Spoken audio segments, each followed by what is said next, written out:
सो hey everyone, कैसे हैं आप सब। मेरा नाम है दीपक विश्वकर्मा और आप देख रहे हैं dark legend horror stories YouTube channel, जहां मैं रोज़ आप सभी को डरावनी कहानियां सुनाता रहता हूं। कई लोग मुझसे बोलते हैं कि रियल हॉरर स्टोरी सुनाओ, रियल हॉरर स्टोरी सुनाओ। तो आज की जो ये वीडियो है वो कोई हॉरर स्टोरी वाली नहीं है। आज की जो ये वीडियो है वो होने वाली है एक सच्ची भूतिया घटना पर, जो कि सच में घटी थी। तो अपने जो हेडफोन्स हैं उन्हें लगा लीजिए, और अगर आप मेरी आवाज़ को पहली बार सुन रहे हैं तो आप मेरे चैनल को सब्सक्राइब ज़रूर से कर लें। साथ ही साथ सभी लोग वीडियो को लाइक भी कर दें, और अगर आपको ऐसी ही वीडियोस और देखनी है तो आप मुझे कमेंट करके ज़रूर बताएं। मैं और भी ज़्यादा रियल घटनाओं पर वीडियोस बना दूंगा। तो मैं उम्मीद करता हूँ आपने चैनल को सब्सक्राइब और वीडियो को लाइक कर दिया होगा। तो अपने जो हेडफोन्स हैं उन्हें लगा लीजिए। तो चलिए शुरू करते हैं। एमिटी वैली नाम का एक घर था जिसमें डीफियो फैमिली रहा करती थी। डीफियो फैमिली में 7 मेंबर्स थे, जिसमें फैमिली के जो हेड थे यानी कि फादर, उनका नाम था रोनाल्ड रोनाल्ड डीफियो। और उनके सबसे बड़े बेटे का नाम था रोनाल्ड डीफियो जूनियर। और बाकी जो फैमिली मेंबर्स हैं उनके नाम आप अपनी स्क्रीन पर देख सकते हैं। ये एक नॉर्मल फैमिली थी। इनकी जिंदगी भी आम परिवारों जैसी थी।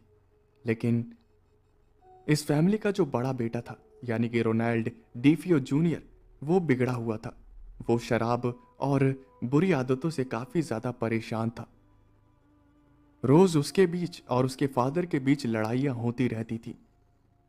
ऐसा ही सब कुछ चलता रहा। लेकिन एक रात एक रात ऐसी आई जिसने सब कुछ बदल कर रख दिया। और वो रात थी 13 नवंबर 1974। डीफियो फैमिली का जो सबसे बड़ा बेटा था, जिसकी उम्र तकरीबन 23 साल थी, रोनाल्ड डीफियो जूनियर, वो अपने घर से काफी घबराया हुआ, डरा हुआ बाहर निकला। और उसने अपने आसपास के लोगों को बताया कि उसकी फैमिली का किसी ने मर्डर कर दिया है। और जब ये बात आसपास के लोगों ने सुनी तो वो काफी ज्यादा घबरा गए, और सबने घबराते हुए पुलिस को कॉल किया। और जब उन्होंने घर में जाके देखा तो जिसने भी घर के अंदर का नज़ारा देखा उसकी रूह कांप गई, क्योंकि अंदर 6 फैमिली मेंबर्स की लाशें पड़ी हुई थी और उन्हें किसी ने गोली मार दी थी। पुलिस जब वहां पर आई और उसने तहकीकात की तो उसने देखा कि जितने भी फैमिली मेंबर्स थे सब सो रहे थे। यानी कि जब उन्हें गोली मारी गई तो सब सो रहे थे। उन्होंने और तहकीकात करी तो उन्हें पता चला कि जिस बंदूक से गोलियां मारी गई हैं वो बंदूक रोनाल्ड डीफियो की थी। अब ध्यान से सुनिएगा, रोनाल्ड डीफियो जूनियर की नहीं, रोनाल्ड डीफियो की, यानी कि उस फैमिली के फादर की। सबसे पहले तो रोनाल्ड डीफियो जूनियर को पुलिस वाले अपने साथ पुलिस स्टेशन में ले गए और उससे पूछताछ करने लगे। और उसने पूछताछ में बताया, मैं रात को बाहर गया हुआ था और बाहर ड्रिंक करने के बाद मैं अपने घर देर रात को वापस आया। और मैंने मैंने अपने परिवार से थोड़ी बहुत बातचीत करी और उसके बाद मैं अपने कमरे में आकर सो गया। और जब मैं सुबह उठा तब मैंने ये भयानक नज़ारा देखा। पुलिस वालों को लगा कि शायद फैमिली की किसी से दुश्मनी रही होगी, किसी ने दुश्मनी के कारण ये सब करवाया होगा। और फिर जब उन्होंने अच्छी तरह से तहकीकात करी तो उन्हें पता चला जो डीफियो फैमिली थी उसकी किसी से भी कोई दुश्मनी नहीं थी। तो आखिर कोई बिना दुश्मनी के पूरे परिवार को मौत के घाट कैसे उतार सकता है। पुलिस वाले और कई सारे डिटेक्टिव इस केस को सॉल्व करने में लग गए और उन्हें कोई भी ठोस सबूत नहीं मिल रहा था। तभी पुलिस का जो शक था वो रोनाल्ड डीफियो जूनियर पर गया और उन्होंने उससे सख्ती से पूछताछ करी। मिस्टर रोनाल्ड जूनियर, मुझे आपसे कुछ सवाल जवाब करने हैं। उस रात जब ये सब हुआ तब आपने कोई गोली चलने की आवाज सुनी? और फिर रोनाल्ड ने जवाब दिया, नहीं सर, मैंने कोई आवाज नहीं सुनी। और फिर उस ऑफिसर ने कहा, ठीक है। आपकी फैमिली की किसी से कोई दुश्मनी? आपको किसी पे शक है कि कोई ये सब करवा सकता है? और फिर रोनाल्ड ने कहा, नहीं सर, हमारी फैमिली ऐसी नहीं थी कि किसी से दुश्मनी वगैरह रखे। हम एकदम आम लोग थे। और फिर उस ऑफिसर ने कहा, हम्म ठीक है। आपका कहना है कि उस रात आप बाहर से देर रात आए थे, आपने अपनी फैमिली से थोड़ी बहुत बात करी और आप अपने कमरे में जाके सो गए। और जब आप सुबह उठे तब आपने देखा कि ये सब वारदात हो चुकी है। हाँ, आपने कोई गोली चलने की आवाज़ भी नहीं सुनी, है ना? और फिर जवाब में रोनाल्ड ने ना में सर हिलाया। और उसके बाद ऑफिसर ने कहा, ये कुछ अटपटा नहीं लग रहा है मिस्टर रोनाल्ड जूनियर। और फिर रोनाल्ड द जूनियर ने जवाब दिया, आपके कहने का मतलब क्या है? और फिर उस ऑफिसर ने कहा, हमने पूरे घर को चेक किया है। घर में किसी के जोर जबरदस्ती घुसने का कोई नामो निशान नहीं है। इसका मतलब जो कोई भी घर में घुसा था उसे घर में घुसने में कोई प्रॉब्लम नहीं हुई। वो आराम से घर में घुस गया। और जिस बंदूक का इस्तेमाल किया गया वो आपके फादर रोनाल्ड डीफियो की थी। बट हाँ, वो बंदूक कहाँ रखी जाती होगी ये किसी बाहर वाले को तो पता नहीं होगा, किसी अंदर वाले को ही पता होगा, है ना मिस्टर रोनाल्ड डीफियो जूनियर? क्या मैं सही कह रहा हूं? और फिर उसने रोनाल्ड डीफियो जूनियर ने हाँ में सर हिलाया। और उसके बाद उस ऑफिसर ने फिर से कहा, अगर कोई भी नॉर्मल गोली चलती है तो उसकी आवाज थोड़ी दूर तक तो सुनाई देती ही है ना मिस्टर रोनाल्ड डीफियो जूनियर? और फिर रोनाल्ड डीफियो जूनियर ने कहा, जी सर, आप सही कह रहे हैं। और फिर उस ऑफिसर ने कहा, तो आपको कैसे बंदूक की आवाज नहीं सुनाई दी जबकि आप एक ही घर में थे और गोली एक बार नहीं बल्कि 6 बार चली थी? और वो भी कोई आम बंदूक नहीं थी जो कि थोड़ी बहुत आवाज करे। वो एक बड़ी बंदूक थी, वो एक शॉटगन थी। और शॉटगन जब चलती है तो उसकी आवाज कितनी ज्यादा होती है शायद वो मुझे बताने की जरूरत नहीं है। और सबसे बड़ी बात, पूरे परिवार को मार दिया गया लेकिन आप बच गए। ऐसा कैसे हो सकता है मिस्टर रोनाल्ड डीफियो जूनियर? अब तो दो पहलू निकलते हैं इस बात के। पहला पहलू तो यह है कि आपने खुद ही अपनी फैमिली को मौत के घाट उतार दिया, या फिर दूसरा पहलू यह निकलता है कि आपने किसी को सुपारी दी ये सब करने के लिए। अब आपने खुद ही एक्सेप्ट कर लिया है कि आपकी फैमिली की किसी के साथ कोई दुश्मनी नहीं थी। तो सारे सबूत और सब कुछ देखने के बाद तो यही लग रहा है मिस्टर रोनाल्ड डीफियो जूनियर कि सब कुछ आपका किया गया है। अब आप कुछ कहना चाहेंगे? रोनाल्ड डीफियो जूनियर को समझ आ गया था कि अब झूठ बोलने का कोई फायदा नहीं है। और फिर उसने कहा, जी, मैंने ही मारा है अपनी फैमिली को। जब ये बात ऑफिसर ने सुनी तब ऑफिसर ने कहा, मुझे लगा ही था। हाँ, क्या था? कारण क्या था? जिसके जवाब में रोनाल्ड डीफियो जूनियर ने कहा,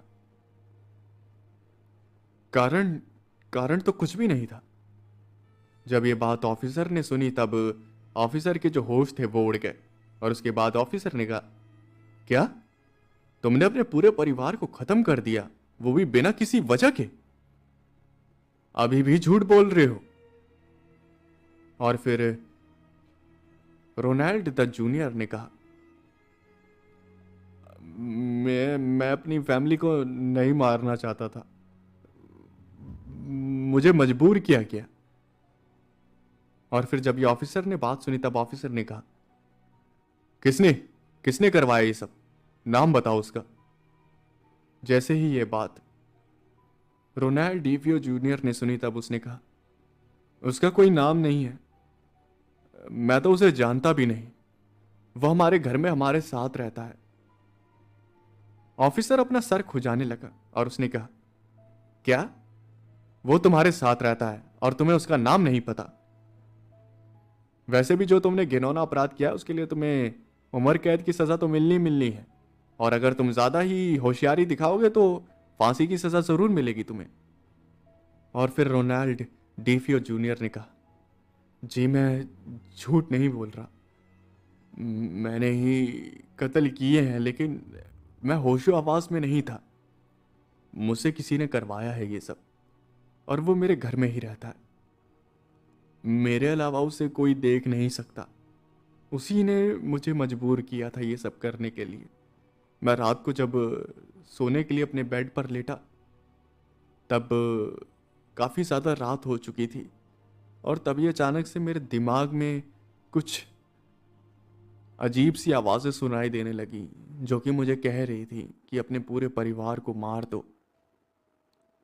मार दे, मार दे, मार दे, अपने पूरे परिवार को मार दे, मार दे, अपने पूरे परिवार को मार दे, मार दे।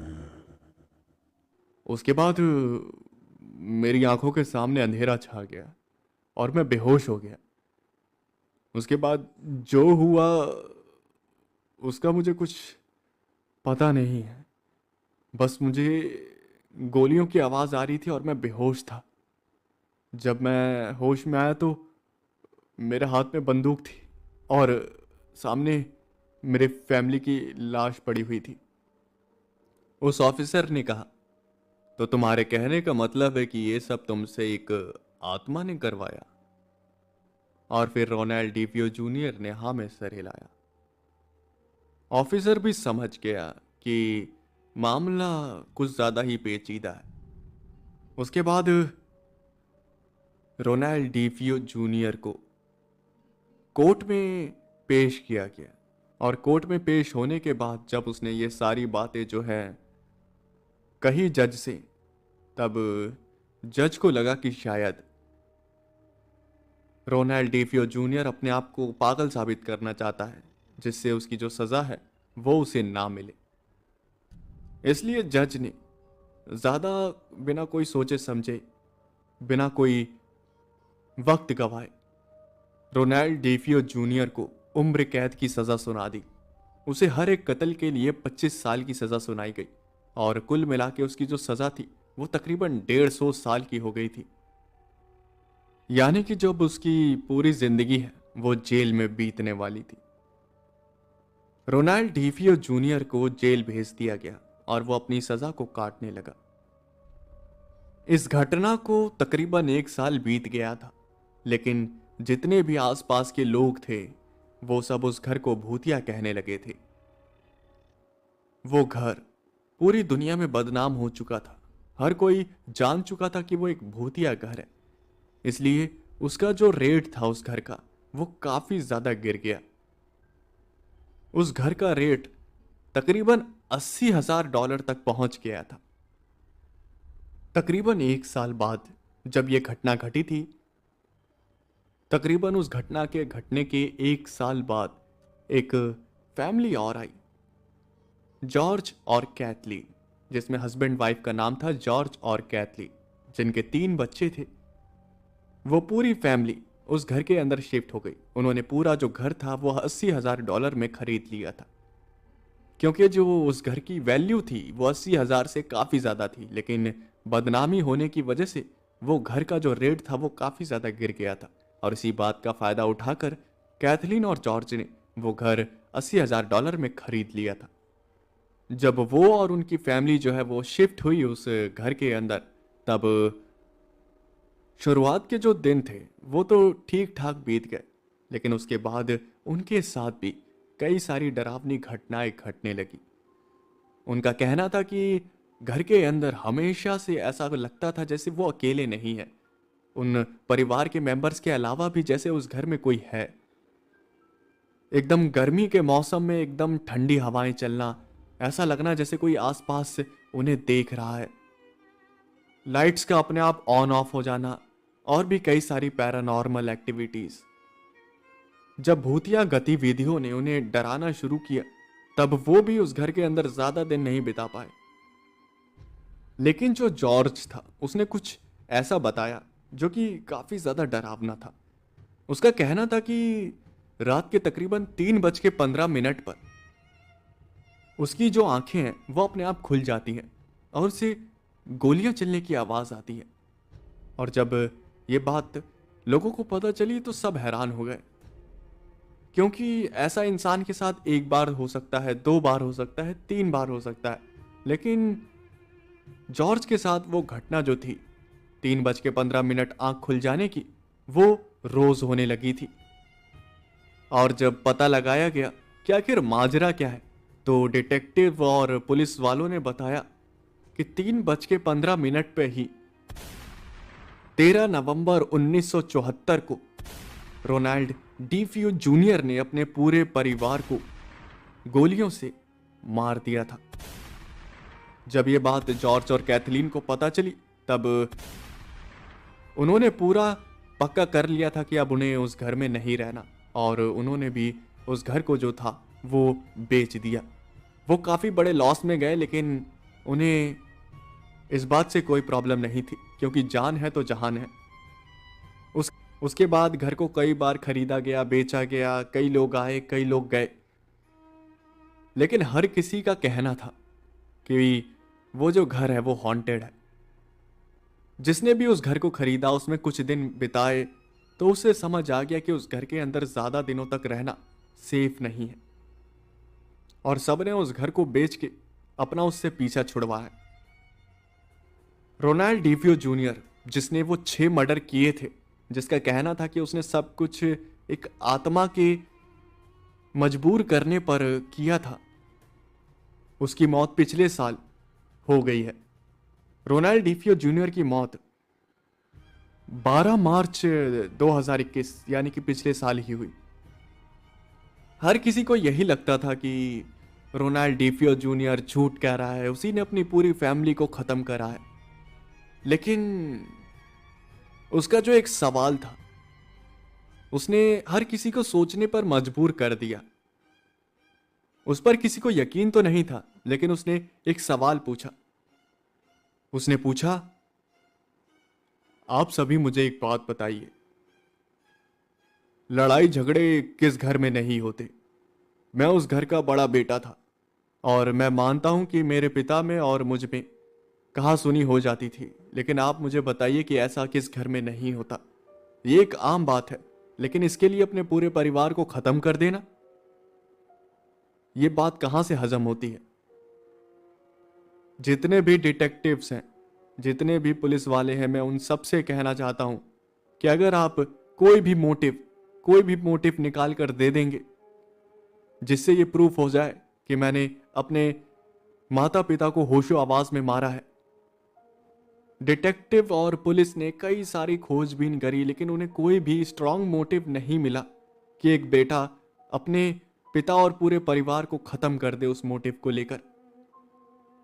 लेकिन आज भी रोनाल्ड डीफियो जूनियर का जो ये सवाल है, वो लोगों को सोचने पर मजबूर कर देता है। क्या सच में उस घर के अंदर कोई एक बुरी शक्ति थी, कोई एक ऐसी आत्मा थी जिसने ये सब करवाया रोनाल्ड डीफियो जूनियर से? एक इंसान झूठ बोल सकता है, लेकिन इतने सारे, जो भी उस घर में गया उसने यही कहा कि वो घर भूतिया है, कई सारी पैरानॉर्मल एक्टिविटीज होती हैं उस घर में। क्या सभी झूठ बोल रहे थे? ऐसा तो हो नहीं सकता।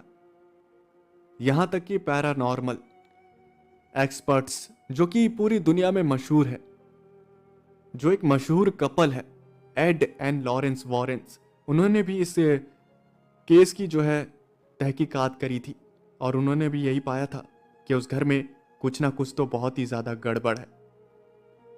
खैर, आप सभी को क्या लगता है कमेंट सेक्शन में जरूर बताना। तो ये थी आज की डरावनी सच्ची घटना मैं उम्मीद करता हूँ आपको आवाज़ और नरेशन जो है वो पसंद आया होगा। तो अगर आपको पसंद आया हो तो वीडियो को लाइक कर दें और चैनल को सब्सक्राइब ज़रूर से कर दें। कमेंट करना ना भूलें। और आपको ऐसे ही सच्ची घटनाओं पर वीडियोस चाहिए तो आप ये भी ज़रूर से बताएं। मैं मिलता हूँ आपसे नेक्स्ट वीडियो में। Thanks for watching.